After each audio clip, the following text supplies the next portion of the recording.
Xabaringiz bor, yurtimizda bahorning so'nggi oyi bitiruvchi yoshlar uchun eng mas'uliyatli palla hisoblanadi. Bu davrda to'g'ri kasb va oliygoh tanlash kelgusi muvaffaqiyatlar kalitidir. Aynan yoshlarga bu borada ko'maklashish maqsadida Andijon viloyatida xalqaro oliy ta'lim ko'rgazmasi tashkil etildi. Yoshlar ishlari agentligi hamda Maktabgacha va Maktab ta'limi vazirligi hamkorligida o'tkazilgan mazkur tadbirda 20 dan ortiq universitetlar o'z imkoniyatlari bilan ishtirok etdi. Hozirgi lavhamiz shu haqida.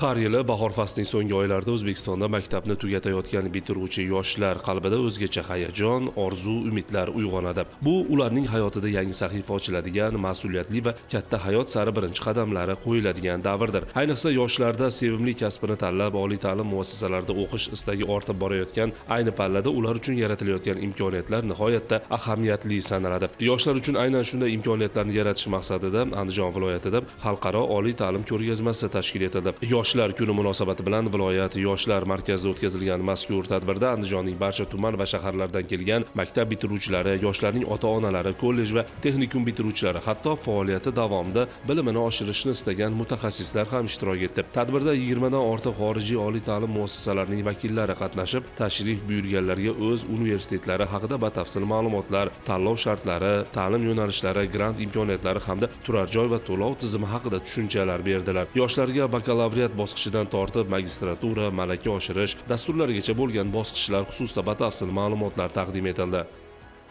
Andijonda bitiruvchi yoshlarning ta'limni keyingi bosqichiga qamrab olish maqsadida ta'lim va kasb ko'rgazmasi o'tkazilmoqda. Ushbu ko'rgazmadan ko'zlangan asosiy maqsad bitiruvchi yoshlarni xorijiy oliy ta'lim muassasalari bilan tanishtirish. Ularni mana hozirgi kunda xorijiy tillarni o'rganishga bo'lgan qiziqish, intilish kuchliligi sababli aynan xorijiy oliy ta'lim muassasalarida ularga ta'lim olish imkoniyatlarini yaratib berish maqsadida tashkil etilmoqda. Bu yerda 20 dan ziyod xalqaro darajadagi oliy ta'lim muassasalarida tashrif buyurishgan va 10 mingdan ortiq bitiruvchilarni kelishi kutilyapti. Hozir oqimni ko'ryapsizlar, yoshlar juda ham katta qiziqish bilan bu yerga kelib turibdi. Nafaqat bakalavr yo'nalishi, balki kasbiy ta'lim, magistratura, doktorantura kabi yo'nalishlarda ham oliy ta'lim muassasalari o'zlarining taqdimotlarini o'tkazishyapti va umid qilamiz Andijon yoshlari ham, bitiruvchilarimiz ham bu yerda o'sha tanishib ketgan oliy ta'lim muassasalarida keyingi bosqichda, shu ta'limning keyingi bosqichini aynan mana shu yerda davom ettirib, xorijiy tajribani, xalqaro darajadagi tajribani yurtimizga kelib ommalashtirishiga o'z hissalarini qo'shishadi. Ko'rgazmaning eng e'tiborga molik jihati u nafaqat shaharda yashovchi yoshlarga, balki chekka hududlardagi maktab bitiruvchilari uchun ham chinakam qulaylik bo'ldi. Aksariyat yoshlar ilgari orzu qilgan oliygoh haqida ma'lumot olish uchun uzoq yo'l bosib boshqa shaharlarga borishga majbur bo'lar edi. Endilikda esa sarsongarchiliklarsiz o'z viloyatining markazida bevosita mutaxassislar bilan yuzma-yuz muloqot qilib o'zlariga kerakli ma'lumotlarni olishmoqda. Bu esa nafaqat ularning vaqtini va kuchini tejadi, balki tanlovda xatoga yo'l qo'ymaslikka ham xizmat qiladi. Men bu yil 11-sinf o'quvchiman. Men kelajakda kompyuter injenerligi sohasida o'qimoqchiman.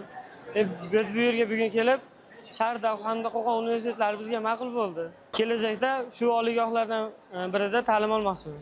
Bunday ochiq va erkin muloqot muhiti albatta ota-onalarga ham manzur bo'ldi. Farzandining kelajagiga befarq bo'lmagan har bir ota-ona uchun grant imkoniyatlari, shartnoma narxlari va chet elda ta'lim olishdagi kafolatlar haqida bilish muhim. Tadbir davomida ular bu borada ko'plab savollariga javob oldilar.